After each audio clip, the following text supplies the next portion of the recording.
McCann, local real estate agent here in Northern Virginia with another Who, What, Where, When, Why Wednesday. I want to answer frequently asked questions from buyers and sellers. Today's question is from a seller. What renovations require a permit?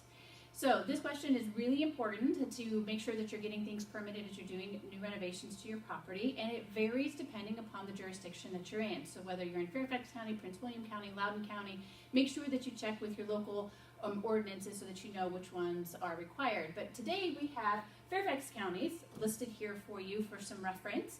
You can kind of get an idea of what things are required. So you'll see that if you have, which is a big change for people, is doing their basements, renovating their basements. So if you're going to renovate your basement, please make sure that you do go through the proper requirements and applications to get your basement fully permitted. It will make a big difference when you are going to sell your property.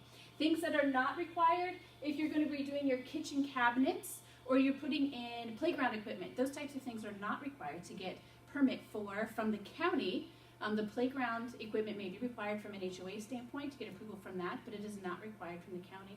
So again, look at the different jurisdiction that you happen to live in, Prince William, Fairfax, Loudoun County. All of the information is usually on their website, easily to be found, to make sure that when you go do your renovations that you are up to date and have all the right permits so that when you go to sell, you'll be ready to go. If you have any questions about permitting or putting your house on the market, please feel free to give me a call at 703-587-8787 or find me on the web at jenmccann.com.